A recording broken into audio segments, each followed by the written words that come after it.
Correctly with the correct amount. D20 Radio, where gamers roll. www.d20radio.com.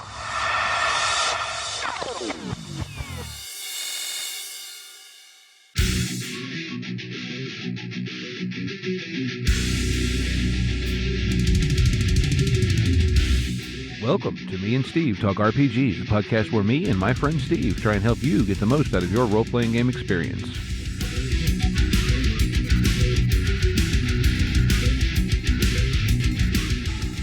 Welcome back to Me and Steve Talk RPGs. I'm here with my friend Steve. Hello, Steve. Hello, Steve. And we're going to talk some RPGs. But before we do that, we're going to talk some Prime by Cortex.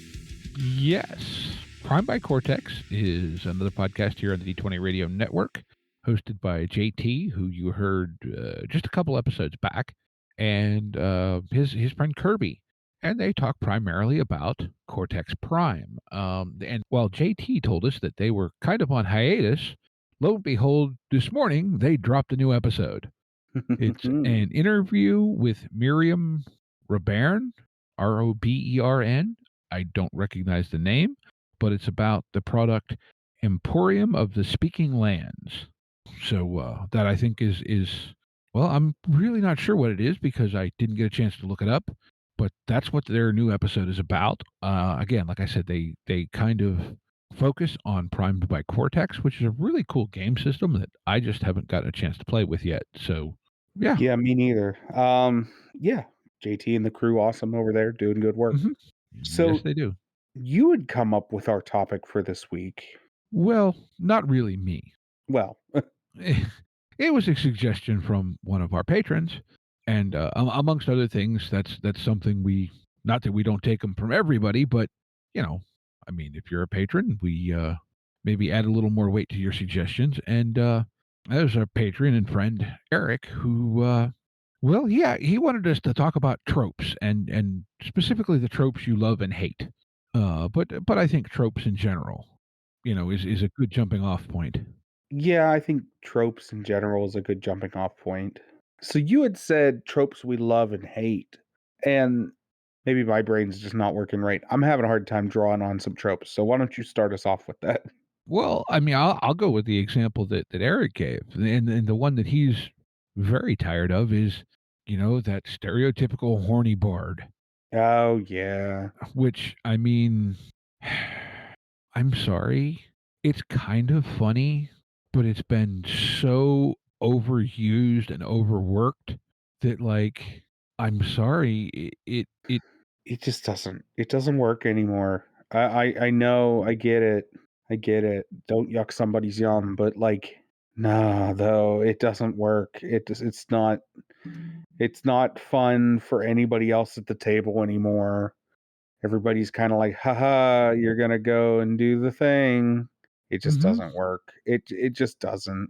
I think the same works for straight up, in my opinion, and other people can disagree, and that's fine. But straight up murder hobos don't work. Let's put it this way: I'm tired of them. I'll throw one in, and I'm blanking on the name that we all used to call them, and this was also part of a product of the rules. But the stick up their ass paladins from second edition D&D. Oh yeah, the super strict, yeah. And I will say this, as much the as lawful stupid paladin. Yes, yeah. Yes, okay, that's what I was.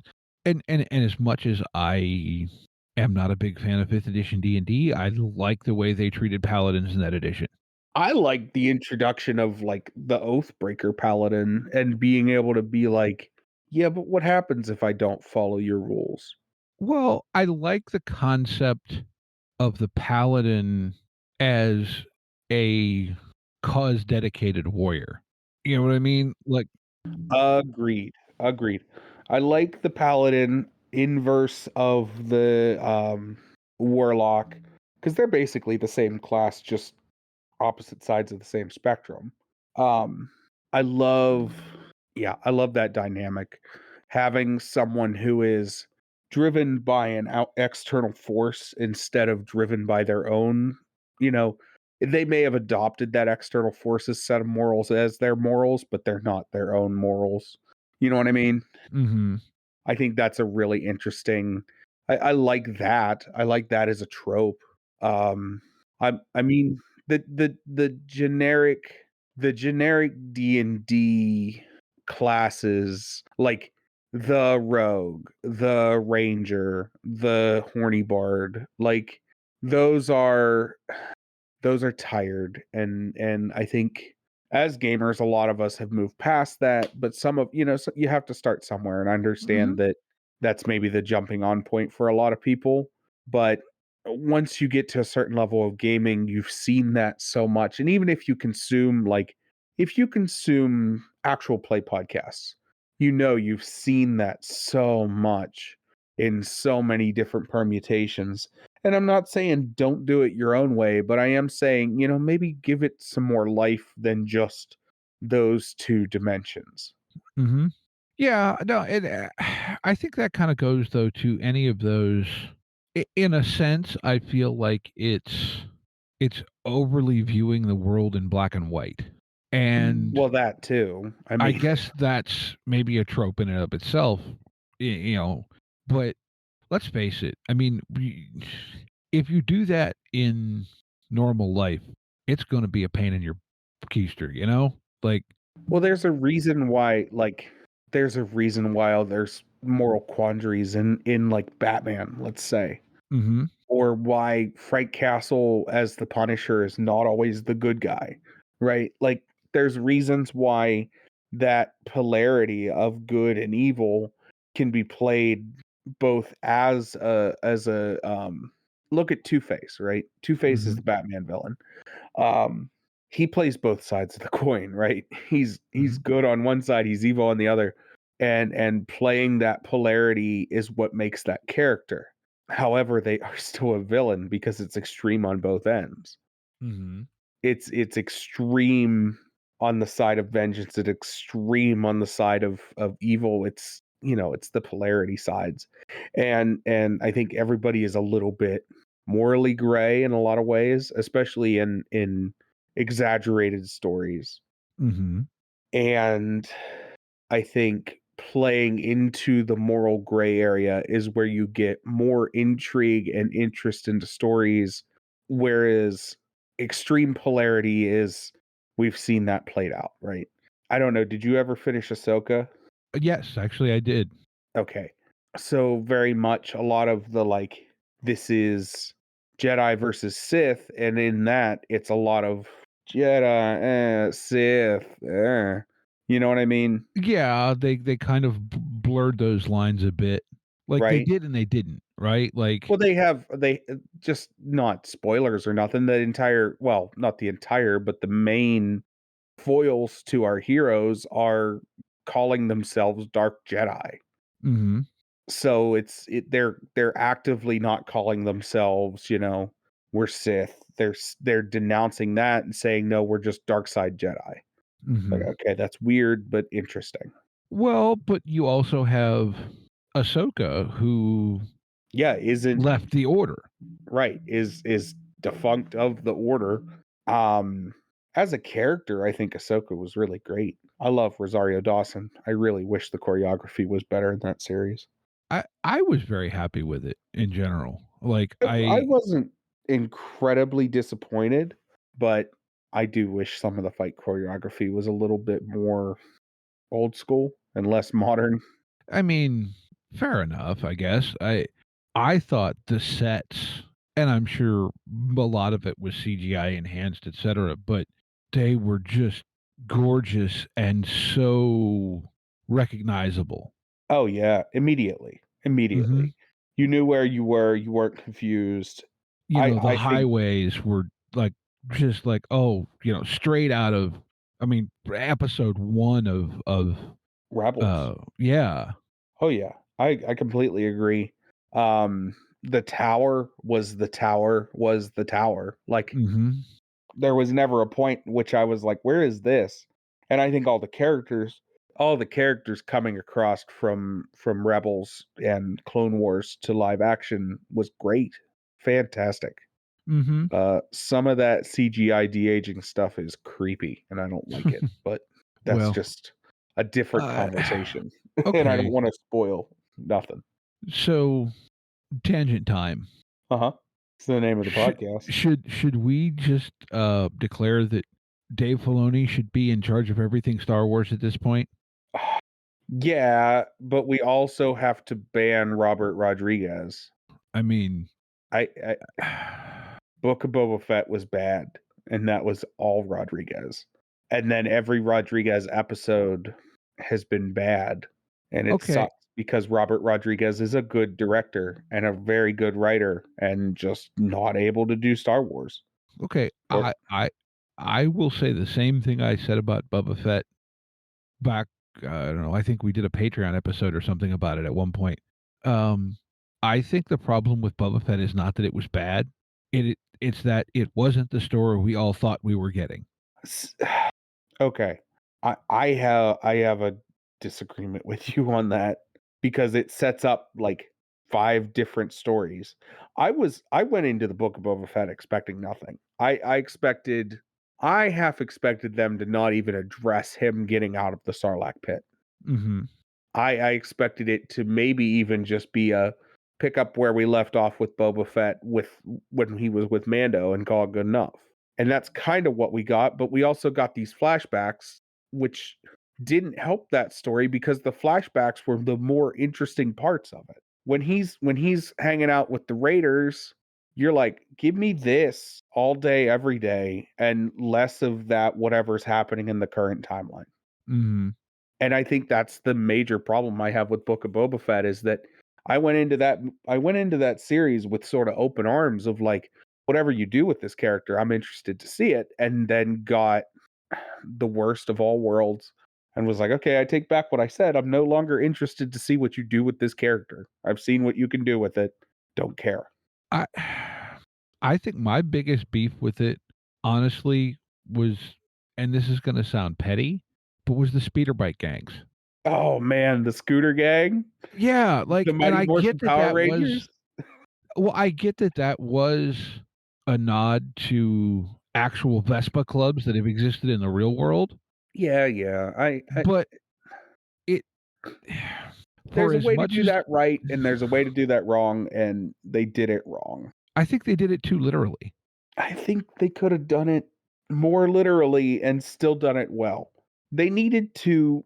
The problem I have with those gangs was that we spent no time with them as characters before they started immediately getting bodied by better characters on screen. Immediately, they start losing a battle against Cad Bane and an army of droids.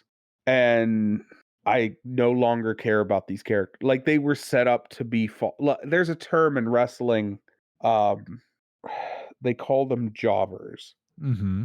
It's their job to get bodied by the main wrestler. It helps build up a wrestler and make them seem like they're tougher than they are, or perceive that to the audience. I look at the scooter bike gang and go, you guys are all jobbers, and I didn't want that for you because you could be really cool, but you chose not to be. Or, well, Mm-hmm. the writer director chose not to be. Yeah, but like I said, I wonder if we were, and to tie this kind of into where we started, we were all expecting the badass brutal bounty hunter trope from Boba Fett, and because we didn't get it, is that what, like, it almost felt like, how do I want to say this? Like, it's the other side of the gunfighter turned preacher trope, right? Right. And did it just not? Okay, let me ask it this way: had you got the same story, but the central character wasn't Boba Fett, would you have felt differently about it? Do you think? No. Fair. No. Like I said, but you get what I'm going at. I understand where you're coming from, and I get what you're saying. I just know that for me, I after Book of Boba Fett sort of flopped in my book, I sat down and broke it down on why I didn't like that series, because that's what I do. I like Mhm. why don't I like this thing? And I'll sit and break it down because I've too many times when I was younger people would be like, "Why don't you like this?" And I would not have a legitimate explanation on why I don't. I'd just be like, "I don't know, I don't like it." And so I started analyzing stuff on why I don't like it. And I know that if I were to take Boba Fett out of that situation, I would still be going, man, I wish we spent more time with the Raiders. I wish we spent more time, doing something rather than, again, what we got, which was, I could care. I don't like Andor. And I know why I don't like Andor. I could care less about space bureaucracy. See, I It's the same problem I have with the Marvel Civil War movie. I don't mhm. the intrigue isn't. It's a lost art on me. I don't See, care for Jason I Bourne. enjoyed Andor, but Yeah, I could get that. I understand. Well, you're also a bigger fan of spy stories than I am. fair. I'm not a big fan of like I don't care for the Bourne movies. I'm not a huge fan of I like the goofy James Bond movies. Like I'm not this super spy person. Mhm. Yeah, no, and, look, I mean, we all like our different things. I I guess for me, Andor felt like they were telling a story from a from a different segment of the Star Wars universe that has been kind of always acknowledged but never seen. Well, that's how I felt about Rogue One. Well, and I mean, Andor is effectively the prequel to Rogue One, Right. I but felt that Rogue One was that beautiful, like, injection that Star Wars needed, mhm, especially coming out after, I don't know, after, was it TFA, Force Awakens? mhm, I felt that Rogue One was this just awesome, awesome thing. And then Andor comes out, and I'm like, okay, um, had you done this right after Rogue One came out, we would be having a different conversation, I think. If that was the first of those Disney series to drop, I think we would be going, wow, Andor, or I think I at least would be going, wow, Andor is really awesome. That's amazing. However, we've had what, 2 seasons of Mando at that point, and then Rebels. Like we had another season of Clone Wars come out. It's this culmination of all these things that came out, and then Andor comes out, mhm. and it's just like boy, this would have been great, 2 years ago. I mean, so is Cassian Andor a trope in his own way as just kind of this The lovable rogue, yeah. in a way, but I don't feel like he's not painted as lovable to me. Mm, He's more just like he's kind of sympathetic, but not really. I read him as like, I don't know how to put it. He's basically what Han Solo was supposed to be, right? Like Cassian Andor and Han Solo in the first Han Solo when he first shows up and Cassian Andor kind of remind me of the same character trope. Okay. Yes, I okay. So it's this gruff, will do anything for a dollar, doesn't really, has his own agenda, doesn't need you around type of character. And Cassian Andor is the same way. He's gruff. I have my own agenda. I'm just doing this for some money. Leave me be and we'll be fine. And in Andor, it's like, okay, well, no offense, but you don't have the charisma of Harrison Ford in the 70s. You know what I'm saying? Mhm.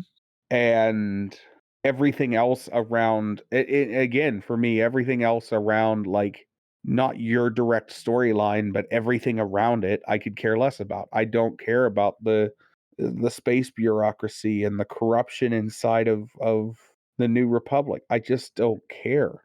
I just don't. I mean, no, that's fair. Like I don't know. I kind of again, I think for me it's seeing a portrayal of the things we kind of imagined were there, Yeah. but Yeah, it never is. saw. And It is I don't kinda know. actualizing some of that subtext. Hmm. So it's making it text. It's Yeah. taking subtext and making it text. And that's cool. Hey, I think that's neat. I like that as an idea. I just don't think for me it was executed well enough. Mm-hmm. No, And and fair.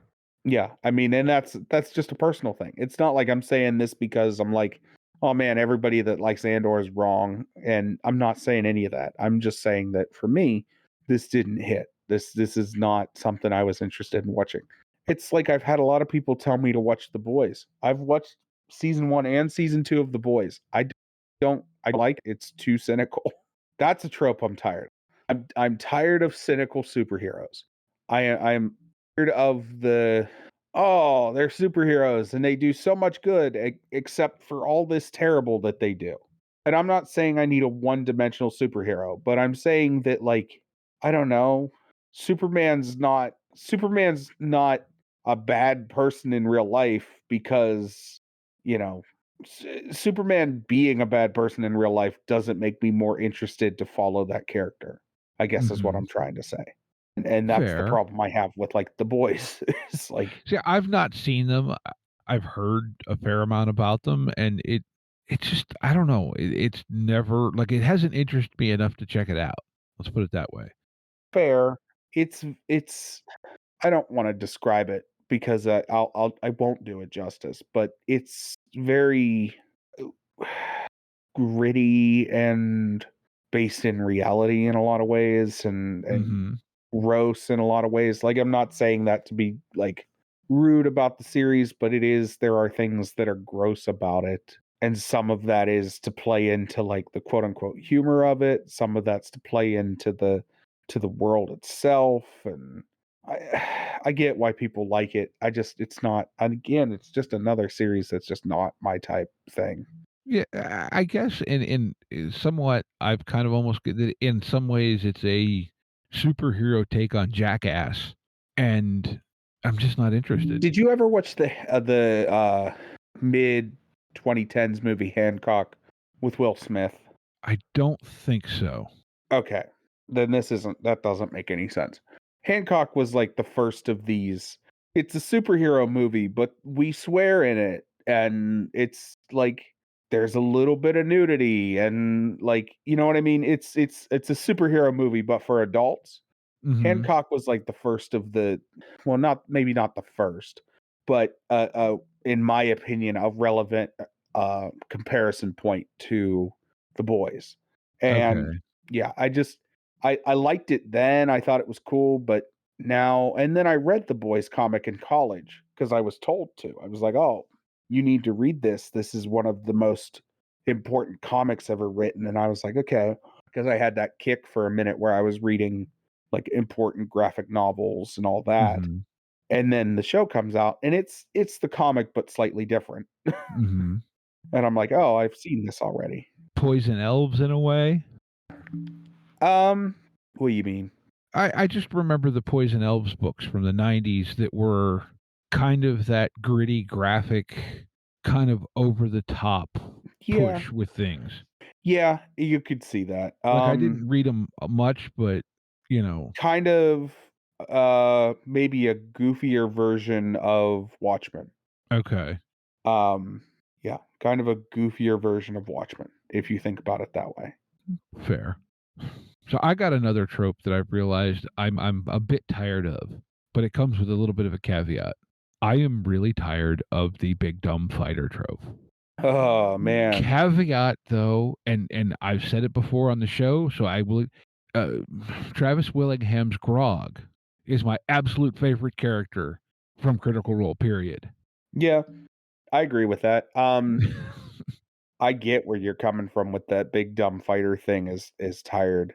I think the thing with Grog, and we've talked about Grog a lot, and I'm not trying to get back down that tangent, but the thing with Grog is that that's a character that through the length of that campaign grows, becomes maybe not less dumb, but less inexperienced. Less tropey dumb. Less, yes. Yes, he becomes more there are steps that he takes to become more knowledgeable and becomes a better character as that story goes on. Hmm. So that's my thing with Grog is I think Grog starts as that and then grows to something else. It's kind of like Scanlan. Mm-hmm. Scanlan, we just talked about Scanlan. Mm-hmm. And Scanlan starts as the annoying bard and then grows into something more. Mm-hmm. So Well, okay, since we're on that thing, how about Vaxel Dawn as the edgelord rogue? again, a character that starts like that and then becomes very vulnerable and very much a better character. I don't know how to say that. No, like, I yeah, think I'm that's just the strength of that campaign is that those characters grow and progress over time. We see it in campaign 1, we see it in campaign 2. I haven't watched any of campaign 3 or any of the new stuff, yeah, I but listened to an episode and a half of campaign 3. I just don't have the time. I wish I Mhm. did. I wish I could care, but I just don't have the time. They're great actors, and they do that part of it so well, but I don't know, like you said, time. I need to sit down and try watching their the actual play of their system that they're Oh, running. the candle can't whatever it's called, That's Obscura. why I didn't try and say it. Yeah, the Obscura thing. I wanna sit down and try watching that because that looks interesting to me because I'm interested in their system, and I think that's Mhm. a cool setting they've built. Mhm. I Other just than I know it's based in Forged in the Dark, I don't know much about it. yeah, I I don't know much about it either. I'd like to sit down and listen to them play it. Mhm. I just haven't had that time. But yeah, that's the thing that with these tropes, when we talk about them, it's okay if you start that way, but if you grow into a character, or, well, okay, with the caveat, as long as the table can deal with it and it's okay. It's okay if you start that way, but grow into your character. Mhm. That's fine.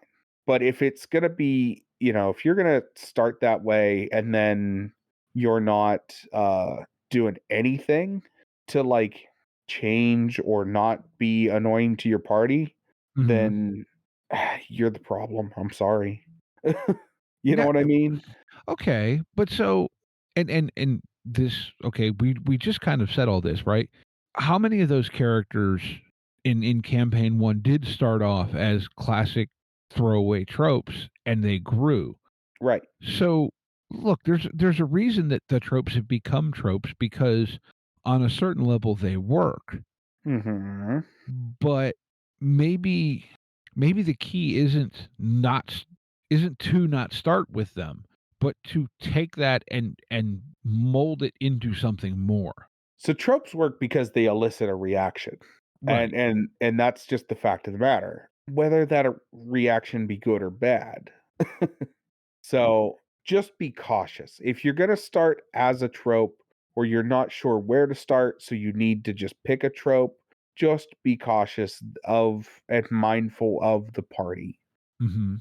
Because there's nothing that can kill a game more than a party that's being nice for the sake of like, this is so and so's character. That's all they know how to play. You know what I mean? Mhm. And everybody at the table is like, "Ugh, I wish they didn't play that." I don't know. It's a very sensitive, tough subject on that, but approaching someone and being like, "Hey, can you tone back some of this?" has been a situation that I've had to deal with as a GM multiple Mhm. times. Like I've dealt with it in so many different kind of games where it's been like, "Hey, you're making the table like they really don't like this. Can you tone it back a little bit or, you know, make these minor changes and like try not to, it's hitting those that tropey stuff can kind of get into people's like um lines and veils and all that. Yeah. Yeah, you gotta watch that. So I've had to sit down with people and be like, look, you're making the table uncomfortable. You need to stop. Mhm. And that's not a fun conversation to have. So that's why I'm saying just be aware when you're making a tropey character that you're not crossing anybody's boundaries. And if somebody comes to you and says, "Hey, can you change this?" Don't take it as an attack on you. They're probably coming to you because there's a reason. Mhm. You know what I mean? People don't unless they're a real jerk. Most people don't come up to you and go, can you not do this if it's not bothering them, actually? Mm-hmm. Fair. Just a fact. Yeah. All right. So how about some tropes that you like? I kind of kick us off if you want. Yeah, go ahead and kick us off. So I'm not sure if you want to call him the kind of reluctant hero or the almost not unwilling seems like a strong word, but if I say John McClane, you know exactly what I'm trying to. Oh, yeah. Yeah. It's it's Han from Tokyo Drift. It's I guess. It's Yeah. you haven't I know you're not up on anime, but our listeners that watch anime will know and read manga will know One Punch Man Saitama. He Okay. has Yeah. I this haven't whole watched that thing. yet. Okay. He has this whole thing where basically he's the most powerful fighter in that universe. Hmm. And he is just so tired of being the most powerful fighter in that universe. There's a classic panel of him just going, "Okay." And it is exactly how I like in the anime they do it is like, ugh. To the response of like a giant monster attack, and his response is like, ugh. You know what I mean? I love that type of character. The I don't want to be here. Let's just get this over with. Those kind of sayings. Oh, forget it. Yeah. And like, and now I will say too, my wife is a huge fan of particularly Die Hard 1 and 3. Hmm. And I really like Die Hard 4. Four's good. 5, What's eh. Die Hard with a Vengeance? Is that Die four? Hard with a Vengeance is 3. 3. Okay. 4 is the one with the kid from the Apple commercials. Live Free or Die Hard. Yes, That's or 4. I think. Yeah, And then 5 was I A don't Good Day remember. to Die Hard or something. Terrible. Yeah, it 5 wasn't was very good. terrible. I my condolences to Bruce Willis's family because apparently he's got it rough. But Yeah, um, yeah, that last couple of Die Hard movies weren't great. but I do like that trope of that character. Oh yeah, oh yeah. Kind of like the, "Oh, well, damn it, I'm stuck in this crap again." Well, on the same coin, Alan Rickman's character as a villain Oh, of yeah. you know, just Alan Rickman's character in Die Hard is fantastic, and that's a trope I love of the, "Oh, you can't touch me. You you Mhm. literally can't touch me." Yeah. That's a Well, trope. okay, and playing up tropes, the, oh, I can't think of his name, but the dude that works with Lucy and gets shot while he's on the radio. Uh, You know who I'm talking about? The like he's trying to play like he's John's buddy and all that, it's been a minute, I can't remember. but he's like Um playing the like super sleazy corporate guy. oh, okay, yeah. Sleazy corporate guys. That's that's a character that I love and hate. I think Like it's I one you love to hate. Yeah. Yeah, I love to hate super corporate sleazy guys. I use them as a lot as villains, especially in cyberpunk stories. Oh, Oh, yeah. they make the best villains. Well, and because everyone loves to hate them. Yeah, everybody's like, "Ah, man, screw this guy." Look, I've said it before on the show. I so badly want to create an NPC in the vein of Frank Burns because, and I know you've seen the show enough, and you get the Frank Burns, despite never being overly villainous, elicits a reaction from you when you see him Oh, on the immediately. screen, Immediately. and he's definitely opposite the quote unquote protagonist of the show. Yes. Yeah. But he's not necessarily the antagonist. Right, He's not necessarily the bad guy. It's right. just another like yeah, no, I understand that completely. And I mean, Winchester was good at that too, but he was more sympathetic in some episodes in particular. But I think that was also later in the show where they had nuanced some things a bit more. So, you know, Yeah, MASH is a great example of TV tropes that work. Almost everybody on that cast is acceptable. I, yeah, it We've gushed about MASH a lot on this show. I really think it's a fantastic show. I really think it is one of the best pieces of television ever produced. Mm-hmm. Like, it's hard to express to especially a younger generation, but yeah, it's really one of the best pieces of media or television ever produced. Yeah, 'cause I mean, it was comedy, it was social commentary. They talked about legitimate issues. Yeah, they weren't afraid to touch on legitimate issues, which is, I think, something that works really well in that series. But often did it through a lens where you didn't exactly realize they were talking about the issue as much as, like, the issue was part of the story they were telling in the episode as opposed to hit you in the face with the message. Well, yeah, until they do hit you in the face with the message. I Right, mean, but that's kind of the art of that show, yeah. that kind of storytelling, isn't it?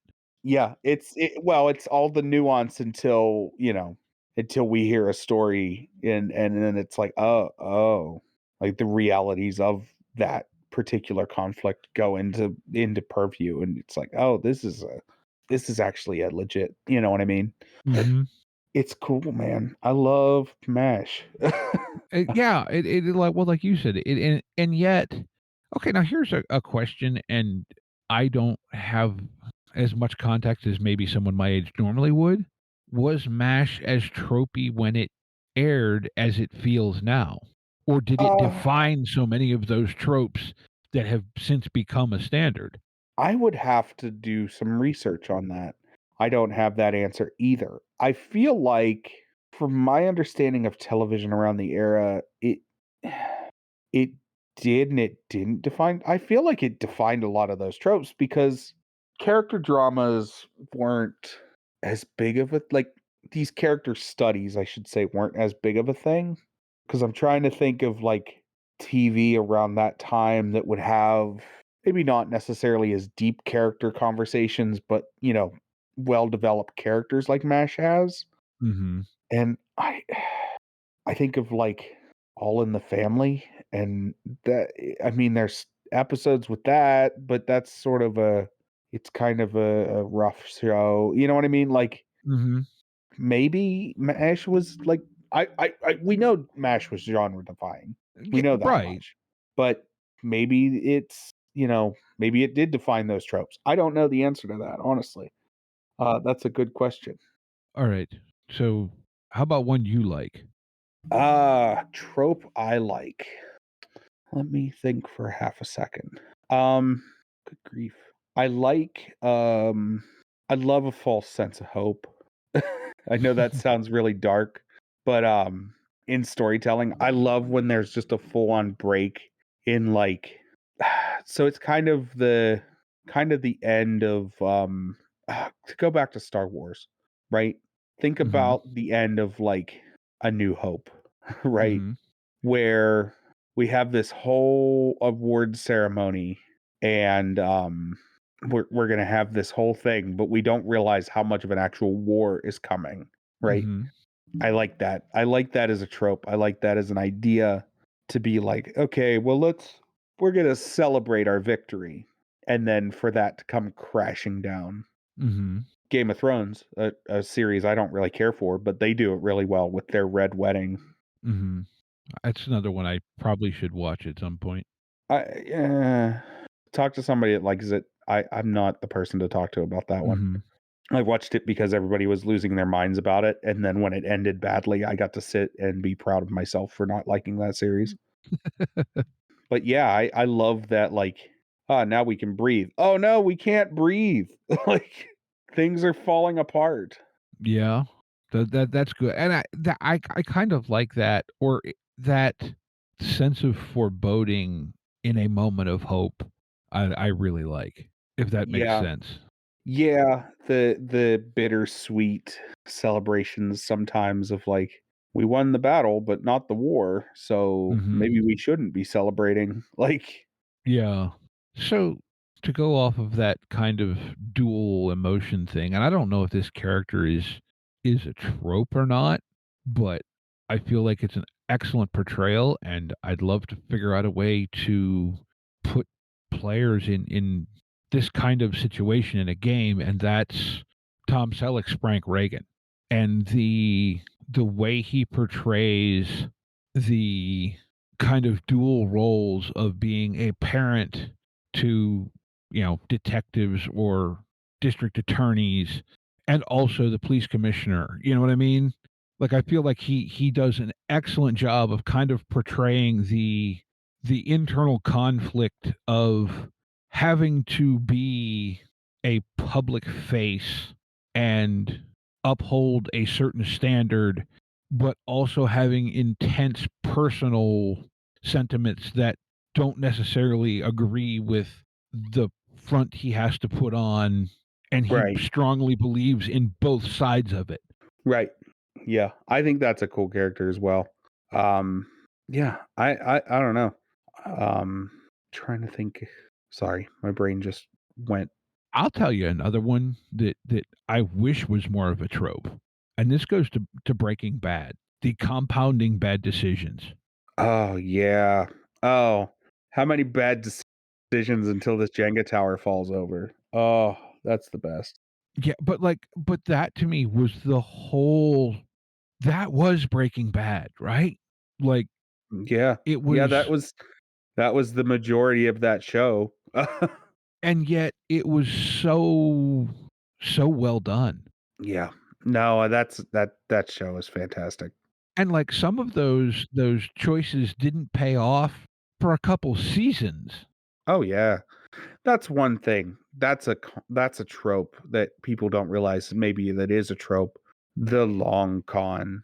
I'm going to set this up now and we'll revisit this in 6 months, a year, 2 years. Like Yeah, no, there you go. There's a good one to keep in your back pocket. You know, don't pay it off right away. yeah. Don't hurry to tie all the loose ends. Now one thing I really hate is missing loose ends. I really hate when there's loose ends left open unless Mhm. you're planning on revisiting that story. Yeah, and that's kind of a real fine line to walk there too. Yeah, because if you're planning on going back, then fine. If you're eh, if you as the GM forget some loose ends and your players forget some loose ends, that's completely different. That didn't happen. Mhm. um, but if they're like, "Hey, whatever happened to this?" and you're just like, have a, make something up for it. It's okay. Yeah. But I yeah, it's I feel like we didn't actually talk a lot about RPG specific stuff, but at the same point, we talked a lot of story stuff, which is what tropes are, and yeah, and you that's the use big it in thing. RPGs, so Well, and yeah, that's the big thing is that as players and GMs, we got to think about stories more as a whole and less of like, how does this work in an RPG setting? Well, it works because it works. Like, just make it work. That's one thing that getting over the hurdle of how do I make this work in an RPG? Well, it's the question isn't necessarily maybe not how, it's just what RPG should I use this in? there's that. I think to a certain point too, maybe instead of trying to think of it in how do I make this work in an RPG, how do I make an RPG work for this? Right. You know, look at it instead of trying to wedge it into the box of your game, shape the box to fit the thing you want to put in it. Exactly. Yeah. Move your box around, make it if it's got to go in sideways, it's got to go in sideways. And if you have to throw that box out and get another one, get another one. It's really not that big of a deal.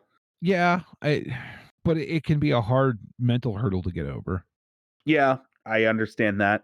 I've been there myself with like certain projects where I'm like, oh, hold on. Oh man, I think this game would be awesome. And I want to run this particular story. And then you pick the wrong system and you go, why is this so hard? Yeah, yeah. I mean, I think that goes to why I love so many different games, right? It's Oh because yeah. I want to be able to get a different size box. Right. Right. Yeah, I think I did that a couple times with some stories where I was like, I want to tell this kind of story. And I started out in a system and was like, oh no. Oh no, no, no, no. I learned the hard way that this system doesn't tell that kind of story. And learning that is an important lesson. But Well, any more tropes, thoughts, or ideas? Not really. I mean, it's for a trope that I won't say I particularly love, but I don't mind that kind of hard-nosed cop, a la, Danny Reagan, a little bit of John McClane. Yeah, I can get behind some hard-nosed cop. You know, it I honestly think Blue Bloods is gonna be looked back on in some years very well. I never got around to it.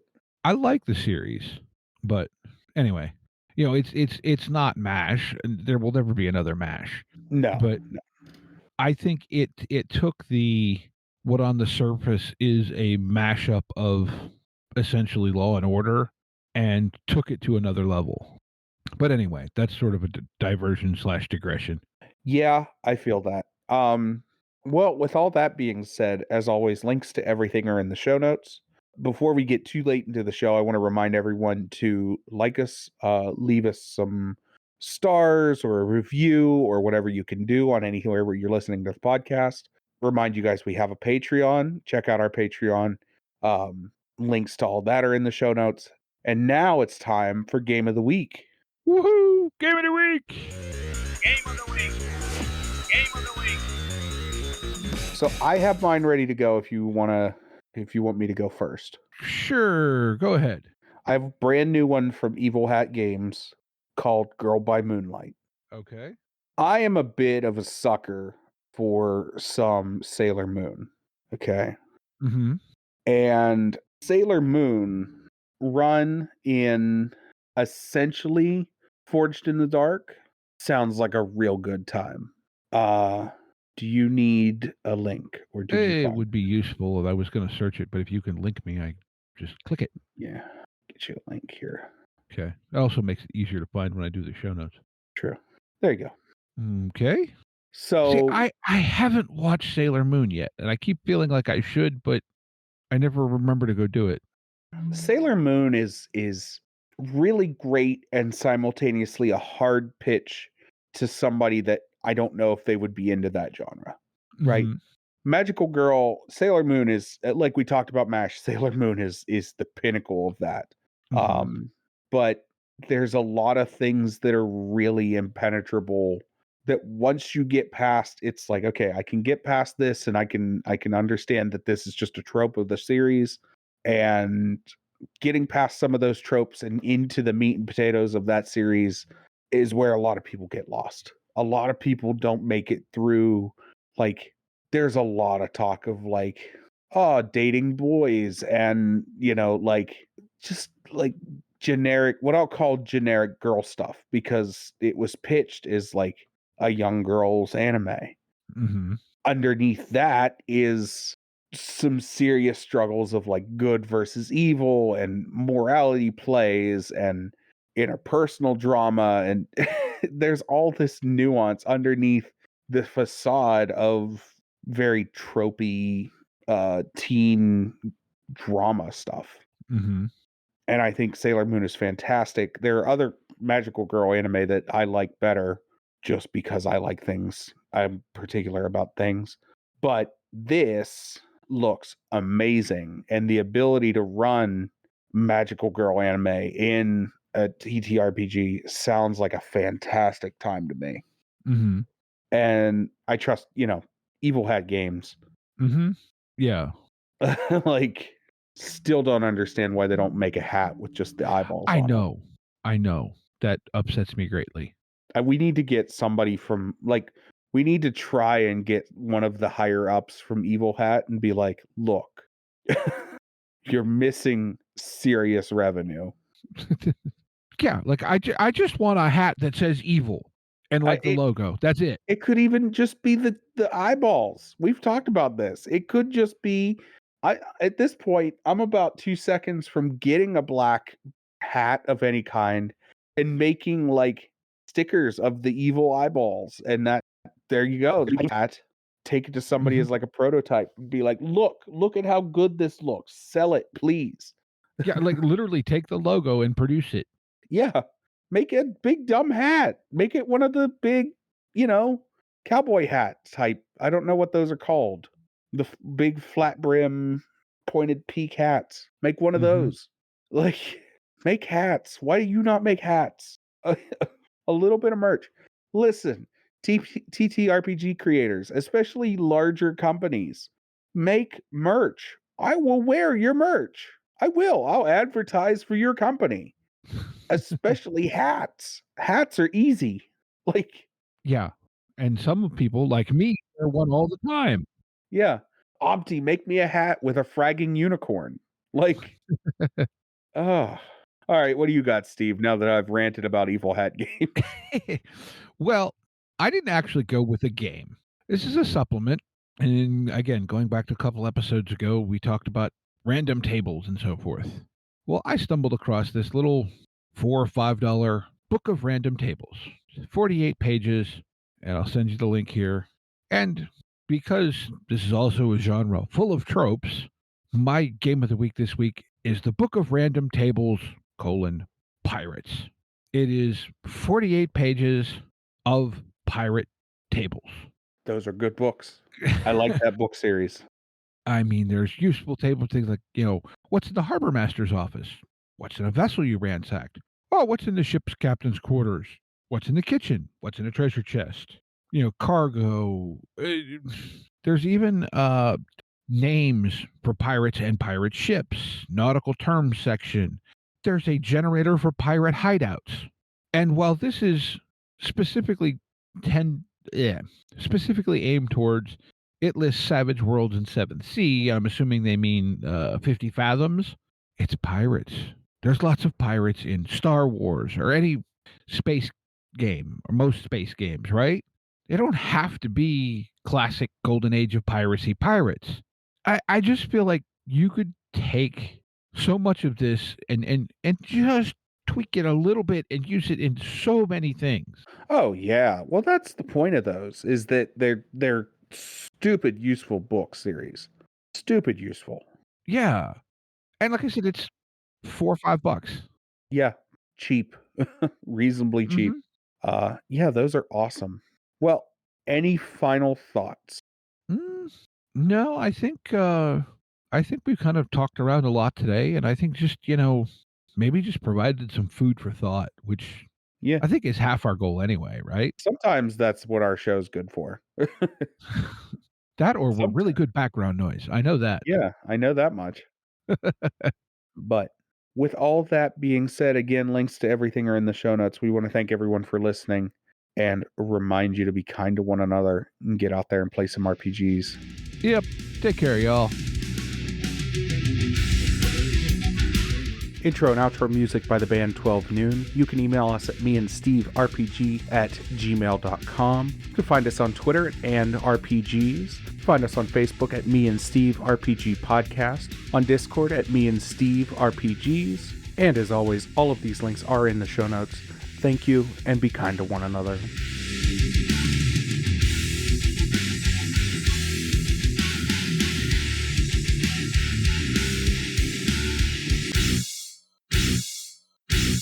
How much for the cigar? Cigar, $20, dog. You gotta go down the street to the store and buy that.